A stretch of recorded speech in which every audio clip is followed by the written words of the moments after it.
À l'heure où ça sent le roussi pour les moteurs thermiques et qu'on veut nous imposer la voiture électrique au forceps, est-ce qu'on ne pourrait pas imaginer une autre solution?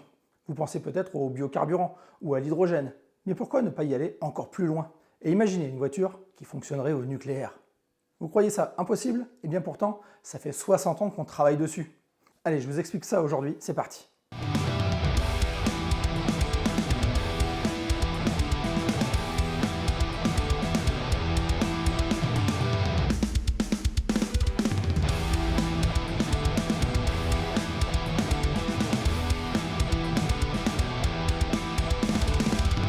Suite à l'explosion des deux bombes atomiques sur le Japon en 1945, le monde entier s'est rendu compte de la puissance de l'atome, et il n'aura pas fallu longtemps aux scientifiques pour en domestiquer l'énergie à des fins civiles.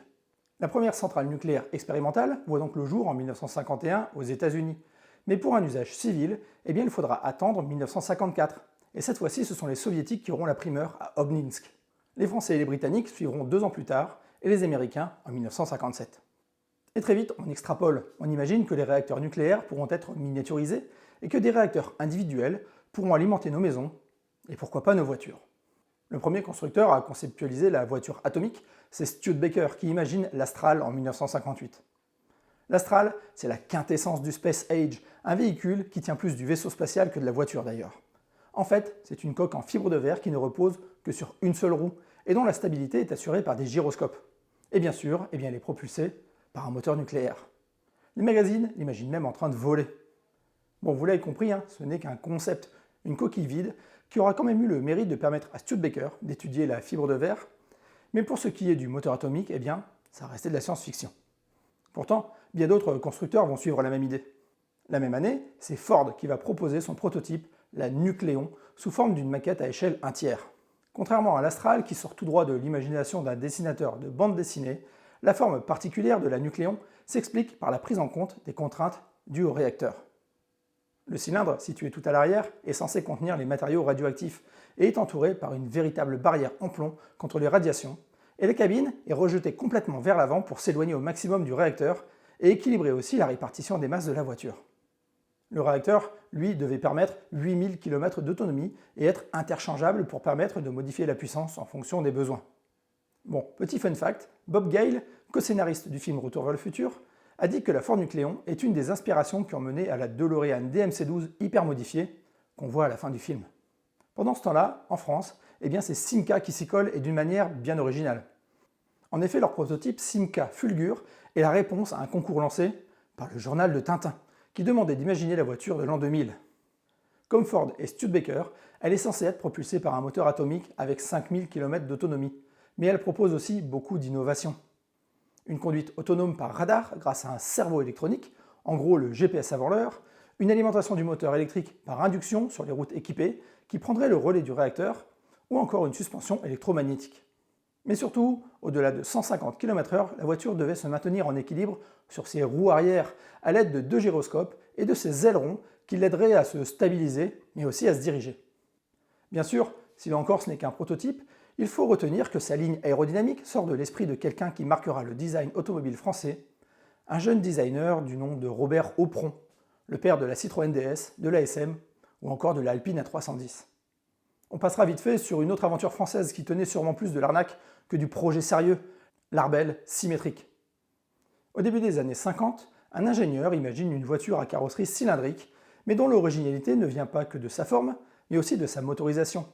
En effet, il propose une motorisation hybride, avec des moteurs électriques dans les roues, alimentés par un moteur thermique. Après son échec lors de sa présentation dans des salons automobiles, les brevets sont rachetés par une obscure société, Arbel Automobile. Arbel va restyler le concept dans le style plus américain et proposer différents moteurs. 2 thermiques, essence ou diesel, une turbine à gaz, et enfin un moteur nucléaire qui devait assurer 5 ans d'autonomie. Arbel ira même jusqu'à promettre de construire une usine du côté de Nice et à racheter une société de taxi pour promouvoir ses voitures. Il va même en présenter un prototype de réacteur nucléaire sur un châssis nu, qui n'était en fait qu'une sorte de bricolage à partir de pièces détachées d'aspirateurs et de ventilateurs de voitures. Bon, n'ayant aucune crédibilité, tout ça finira bien sûr rapidement aux oubliettes, et on n'entendra plus jamais parler de Arbel Automobile. Par contre, chez Ford, on y croit toujours. En 1962, les ingénieurs vont présenter la voiture du 21e siècle à l'exposition universelle de Seattle, la Seattlite 21. Sur ce prototype, ils ont poussé les curseurs au maximum. 1999 AD. More than a generation away. And yet dreams travel faster than light. And even now, scientists and planners are shaping the lives of our children who will live in the 21st century. Construite pour symboliser l'avenir du savoir-faire technologique américain pour l'exposition universelle de 63, elle englobait des concepts remarquables. Un groupe motopropulseur à pile à combustible interchangeable, des vitres à densité variable autour de l'habitacle qui donneraient une lumière froide et diffuse à l'intérieur, élimineraient l'éblouissement et permettraient une climatisation efficace, une navigation informatique interactive, un système de cartographie et d'information automatique, en gros l'Internet avant l'heure, et une direction sans volant, mais avec une sorte de molette. L'ensemble de l'avant de la voiture se détacherait de l'habitacle afin de permettre l'échange d'une capsule de puissance économique d'environ 60 chevaux en une unité transcontinentale à grande vitesse de plus de 400 chevaux, et toutes les commandes seraient effectuées via un accouplement flexible qui se brancherait simplement dans l'habitacle. Les stylistes de Ford pensaient également que les 4 roues avant permettraient de mieux supporter le poids du réacteur et amélioreraient considérablement la traction et le freinage, mais aussi la tenue de route, surtout en virage à grande vitesse et sur route mouillée. C'est d'ailleurs cette solution qui a été retenue pour les mêmes raisons sur la Formule 1 Tyrrell P34 10 ans plus tard. Malheureusement, toutes ces idées vont rester au placard puisqu'aucune solution n'a pu être développée pour miniaturiser et surtout sécuriser un réacteur nucléaire. C'est dans les années 2010 que le sujet de la voiture à énergie nucléaire va revenir sur la table par le biais d'une entreprise appelée Laser Power System.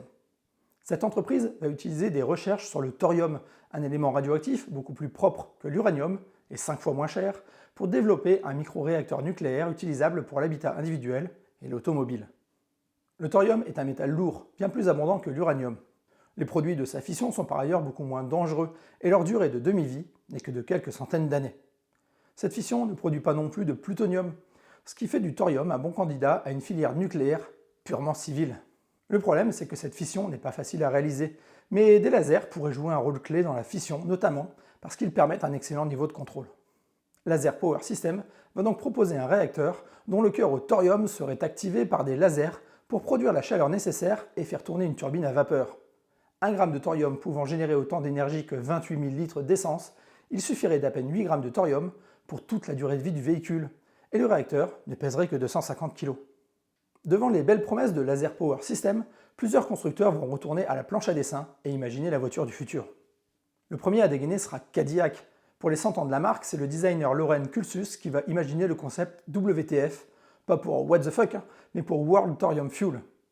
Avec sa pile au thorium, ses 6 moteurs électriques et ses 24 roues, elle est censée ne passer au garage que tous les 5 ans pour une simple révision. Bon, on est d'accord avec une telle fiche technique et un nom comme celui-là, ça sonne un peu comme une blague. Mais Cadillac ne sera pas le seul à y penser. En France, c'est Citroën qui va s'y mettre avec la Neutron. Sur le papier, elle ne propose pas grand-chose de différent de la Cadillac.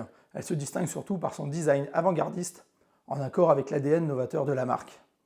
Enfin, c'est Audi qui va sortir la Mesarthim F-Tron. Elle reprend elle aussi le principe du moteur au thorium, mais y ajoute la présence, sous le châssis, d'un système baptisé MHDS pour Magnetic Hydrodynamic System. Il s'agit d'un réservoir multicirculaire rempli d'un fluide qui aide à mieux répartir les masses pour contrer le roulis dans les virages, mais qui peut aussi servir à créer de l'appui sur certaines routes recouvertes d'une surface magnétique. Bon, de plus, la structure de la voiture, baptisée Solid Cage, est réalisée par impression 3D, ce qui facilite la création d'éléments de rechange en cas d'accident par exemple.